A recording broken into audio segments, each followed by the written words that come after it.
Have you ever felt this strange moment when life is going perfectly fine? You're stable, you're improving, things are finally falling into place, and suddenly your mind whispers, "Calm down, something is definitely wrong, this can't be real." And just like that, the silent battle begins. A battle between you and your own mind. Most people never talk about this, but almost everyone experiences it. Your mind doesn't attack you loudly. It works quietly, slowly, and sometimes even politely, like a villain who brings cookies while planning your downfall. Let's be honest. We all have that one friend who finds a negative angle in literally everything. Got a promotion? Well, expect more stress now. Started a new relationship? Let's see how long this one lasts. Guess what? Sometimes that negative friend is your own mind. Your mind has this weird obsession with keeping you in your comfort zone, even if that comfort zone is boring, painful, and absolutely not helpful. You say, "Tomorrow I'm starting a healthy routine," and your mind goes, "Great idea, but tomorrow is literally the worst day to start. Maybe do it next Monday, or next month, or maybe on your next birth." This is how self-sabotage looks. Not dramatic, not loud, not destructive at first.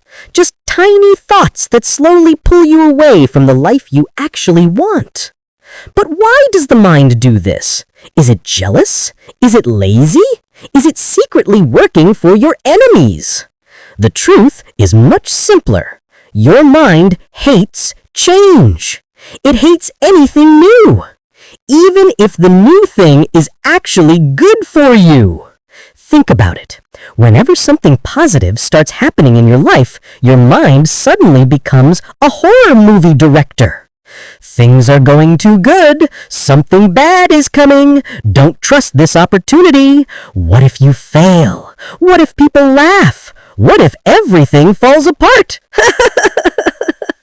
Your mind rarely says, "What if everything goes right?" Because your mind is more interested in protecting you than helping you grow. Safety greater than success. Comfort greater than improvement. Familiar greater than better. That's just how the human brain was wired thousands of years ago. And the mind's favorite weapon, overthinking. Overthinking is like turning a tiny spark into a fireworks explosion. You make a small mistake, your mind goes, "That's it, your life is ruined. Cancel your dreams, shut down your future, pack your bags and go live in the mountains." The funniest part, 90% of the things we overthink never actually happen. But the mind doesn't care. It just wants to keep you safe, even if that means keeping you stuck. But here's the real trick. Self-sabotage doesn't always look negative. Sometimes it disguises itself as productivity. You know that moment when you have an important task, something that could change your life, and suddenly your brain becomes the CEO of unnecessary cleaning. You're like, "I really have to work." And your brain goes, "Wait, first let's rearrange the bookshelves, then clean the drawers, then organize the socks by color." You'll accomplish everything except the thing you were supposed to do. That's the mind's creative way of avoiding growth.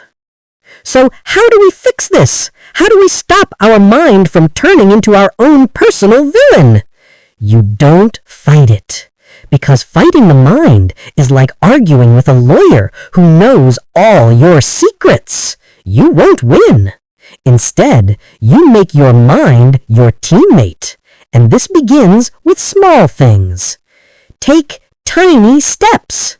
Your mind hates big changes, but small changes, it can't resist those. Your mind may reject, "Let's go to the gym every day," but it won't reject, "Let's walk for 5 minutes." Small steps trick the brain into moving forward. Over time, small becomes big without the mind noticing. Second, catch your negative thoughts.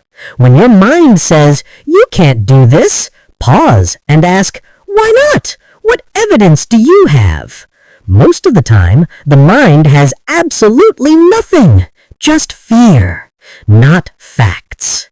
Fear feels real, but it's rarely true. Third, be on your own side. Stop treating yourself like your enemy. Stop judging yourself for every mistake. Talk to yourself the way you would talk to a close friend. Encouragement works better than punishment. Support works better than criticism. Your mind isn't trying to destroy you, it's trying to protect you. But protection without growth becomes a cage. And here's the most powerful truth. You are not broken. You're not weak. You're not bad at life. Your mind is simply following an old survival program that doesn't match your modern goals. But programs can be updated, bit by bit, step by step. One day you'll look back and say, "My mind used to work against me, but now it works with me." And when that happens, everything starts to shift. Your habits, your confidence, your opportunities, your results. The silent battle doesn't disappear, but you learn how to win it. Not by force, not by fear, but by understanding yourself deeply. Because the day your mind becomes your teammate, that day life stops feeling like a fight and starts feeling like your story, your victory, your journey, your transformation.